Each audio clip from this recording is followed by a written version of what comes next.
Hey everybody, welcome back to the Wolfe Pit. Besides your mother-in-law's desert dry and hard as nails meatloaf that you gotta drown in homemade lumpy gravy just to be able to swallow it, meatloaf is simply delicious and a food that almost everyone finds comforting. If you want to kick your typical oven-baked meatloaf up a notch, smoke it, it's even better. But if you want to kick it up a few more notches, add your favorite barbecue rub and your favorite barbecue sauce to your go-to meatloaf recipe, then you wrap it in bacon, and then for that extra notch grand finale, you cook it on your barbecue grill or smoker for a mouth-watering barbecue meatloaf that'll make you want to smack yourself and then smack your mama. So let's get started and make this bacon-wrapped barbecue meatloaf. In a large bowl, add 2 large eggs.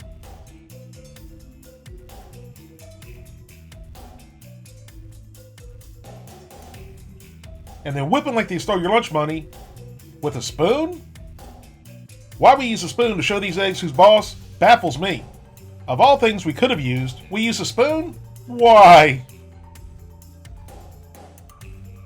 So after your eggs have been thoroughly spooned, squeeze in some homegrown, freshly chopped garlic right out of the tube. Then add Worcestershire sauce. And please, only use Lea & Perrins Worcestershire sauce. Don't be cheap and skimp on the woos. There is a difference. Next, add your favorite barbecue sauce. Any barbecue sauce you normally like to eat will work.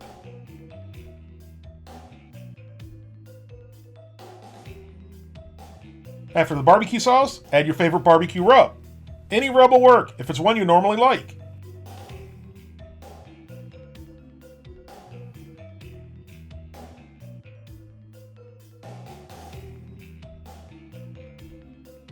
Now add some chopped bell pepper and chopped onion. And as you can see, I like my peppers and onions in pretty big pieces.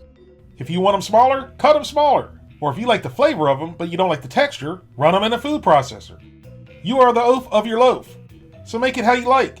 How do you like that one, Chef John? You can also add mushrooms or any other vegetables you like in your meatloaf. Finally, we need a binder, so I'm adding some breadcrumbs. These are Italian breadcrumbs because that's all I had, and I wasn't going to buy breadcrumbs just for this recipe. If you don't have any breadcrumbs, break up some crackers or a couple pieces of bread. That'll work fine. All you need is a little bit to help hold your loaf together. Now, use the very intimidating whipping spoon and thoroughly mix everything together. Once everything's mixed well, add your meat. And today, I'm just using 80-20 ground chuck. Sometimes I'll add ground pork or sausage to the ground beef. Whatever meat or meats you normally use in your meatloaf will work just fine. By breaking up the ground beef in smaller pieces like I'm doing now, it'll let you work meat less when you mix it, which in the end will give you a more tender and airy meatloaf, versus a tough and dense meatloaf like your mother-in-law's. My way of thinking is the meatloaf should just barely hold together, just enough to slice. Then if it falls apart a bit on your plate, it's okay.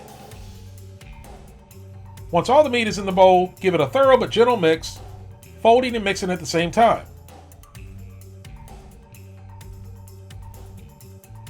Once everything is thoroughly mixed up, dump your glob of meat onto some heavy-duty aluminum foil. Now you can form it in whatever shape you like. I like to keep it simple and just form it into a regular loaf.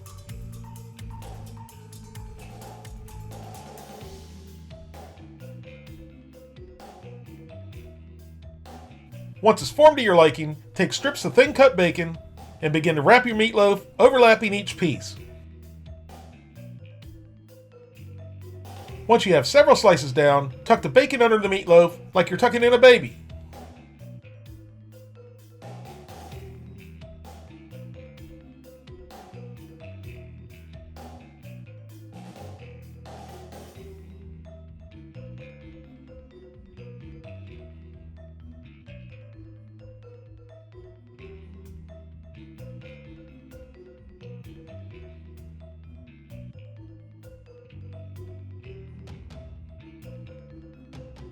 Once you have your meatloaf entirely wrapped in bacon, sprinkle on a little bit more barbecue rub if you like. Then it goes into the refrigerator to firm up for at least an hour or even overnight. Now while your loaf is loafing in the fridge, get your grill or smoker ready. Of course, you could also do this in the oven. Set your grill or smoker up for indirect cooking and get it preheated to 325 degrees. Once your grill is up to and settled in at temperature, it's time to add the meatloaf. I leave the meatloaf on the piece of heavy-duty aluminum foil to make transferring it on and off the grill a breeze.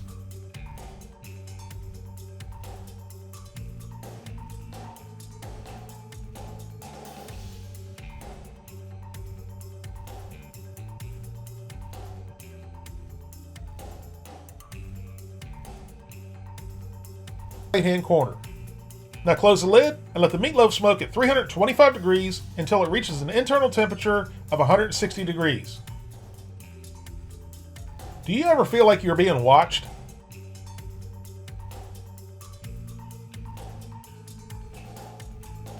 After an hour and a half at 325 degrees, our meatloaf is looking good and coming along nicely.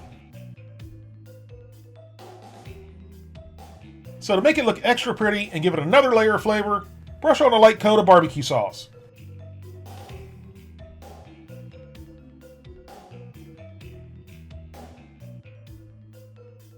Then let it go for another 30 minutes or so.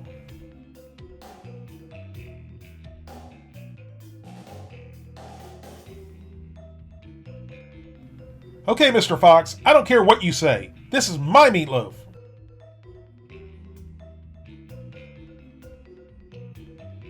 After smoking at 325 degrees for 2 hours, our meatloaf is up to temp and looking really good.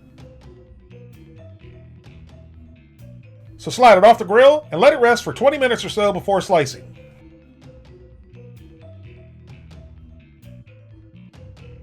After you slice it as thick or as thin as you like, make it look extra pretty on the tray before diving in. And there you have it, bacon wrapped barbecue meatloaf. Like I said in the beginning, I love those big chunks of peppers and onions in my meatloaf, especially the next day for a cold meatloaf sandwich. But you cut your veggies however you like them and add any kind of veggies you like. Either way, this will be the best meatloaf you've ever had. It's sweet and smoky, moist and tender, but most of all, it's delicious. And it's easy to make. Thank you all very much for watching. I hope you give this recipe a try. Please don't forget to like this video and subscribe, and I'll see you soon.